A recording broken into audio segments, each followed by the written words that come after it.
Hello everyone, welcome back to my garage, and I gotta say that this video didn't went as planned, you know.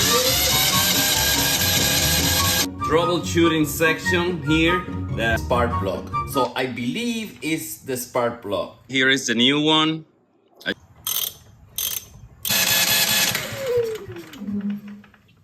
Well, it's not the spark. And all of a sudden I realized that something was sticking out of the air filter. I didn't notice this before. What is this? What the hell?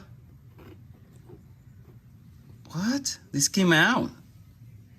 I put it back. I closed the air filter.